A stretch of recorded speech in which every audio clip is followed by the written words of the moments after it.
It's estimated that Epic Games' Fortnite has 500 million registered players. And despite being free to play, the game has generated revenues of over $26 billion. So how does Epic Games do this? Here are 3 ways that Fortnite reinvented and reinvents itself to stay on top. First up, don't say the Z word. Let's rewind to December 12th, 2011. The Fortnite you, your workmates, your nieces and nephews know today is a far cry from what the world was first introduced to. This brand new IP from Epic Games was dark, gritty, and filled with zombies. Zombies. In the 2010s, you just couldn't get away from them. The Walking Dead was shuffling into its stride, Call of Duty had them, Hollywood had them, and Fortnite had them. Until it didn't. Fortnite Save the World, the dark, gritty, zombie-filled offering, was supposed to be Fortnite's main game mode. But when PlayerUnknown's Battlegrounds, or PUBG, launched in 2017, Epic Games moved fast to get in on the Battle Royale action. Epic Games took the best bits of their game, namely their innovative base building mechanics, and combined it with a more stylized art style. More on why they did that later. And Fortnite's Battle Royale mode exploded in popularity. But why did they do this? Before we go on, let's talk a little bit about signals and noise when it comes to data. A signal is meaningful information that you're actually trying to detect. Noise is the random, unwanted data that interferes with the signal. The noise was zombies, and it was loud. But Epic Games had the confidence to break away, because the signal they were picking up on was that it wasn't the setting that drew people in, it was the underlying experience. And the market wasn't shuffling, it was running towards Battle Royale. Fortnite changed from Zeitgeist Chaser to Zeitgeist Leader. They did this by moving past the noise and understanding the real signals of disruption in the market. Next up, Mum, can I use your credit card? For any company developing a new product, central to the strategy is how will they get a return on their investment. Or put more simply, how are you going to make any money off this? Epic Games' Reinvention was based on them taking one hell of a risk.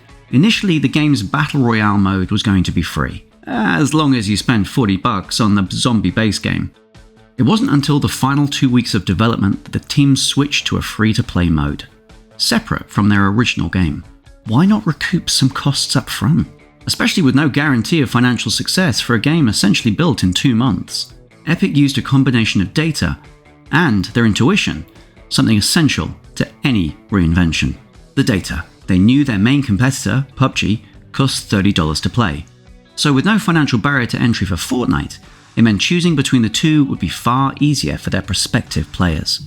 But a large player base doesn't automatically mean a stable revenue stream.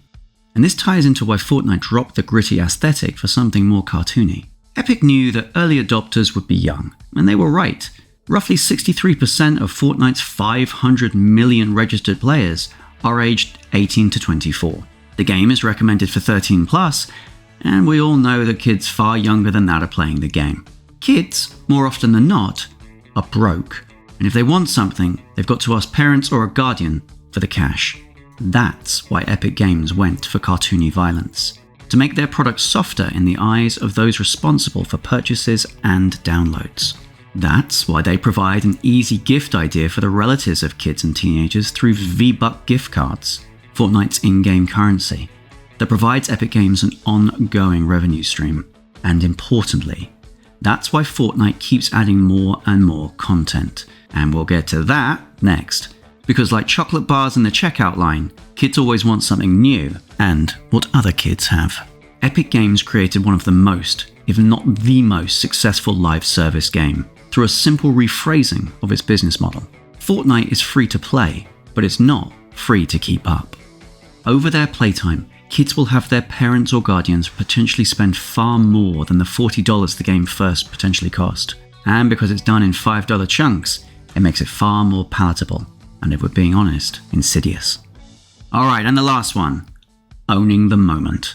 In March 2020, the world shut down. In Italy, one of the first countries to implement a COVID lockdown, Telecom Italia CEO Luigi Gubitosi told Bloomberg, "We reported an increase of more than 70% of internet traffic over our landline network, with a big contribution from online gaming, such as Fortnite." Online gaming exploded during COVID. Activision, the makers of Call of Duty Warzone, said that it attracted 6 million people to play its new game in the first 24 hours. Epic Games responded with something that surprised everyone. From April 24th to the 26th, 2020, Fortnite players were invited to participate in a new immersive event, presenting exclusively the new song of the American rapper Travis Scott, Astronomical. Nearly 28 million people watched it inside the game over the 3 days. Even more on Twitch and YouTube. Epic Games saw a, pardon the expression, captive audience in March 2020, and they wanted as many of them as possible. Whereas Call of Duty only offered the one experience, Epic Games reinvented Fortnite for a brand new audience. Play a game of Fortnite today, and you might see Darth Vader and Captain America teaming up against the Predator. That's a far cry from the 24 fairly generic playable characters the game had upon launch. Back then, there were just 2 game modes. Now you can battle friends, build Lego worlds, race cars, or even go to an Eminem concert inside Fortnite. Fortnite's reinvention is built not on the wants of the first 100 million players, but the next. There you go, 3 things that Fortnite does to reinvent itself. But how about a bonus one, just for you? Fortnite as their biggest competitor. There is nothing else out there that's as big or as popular as Fortnite, and that brand could have been their greatest adversary. Fortnite isn't really Fortnite, not in the way a lot of us think. Fortnite is a platform, with Battle Royale simply one of many offerings available. The game's reinvention has constantly been built upon reframing how to use that platform. So, how does Fortnite compete with Fortnite? By breaking it, constantly.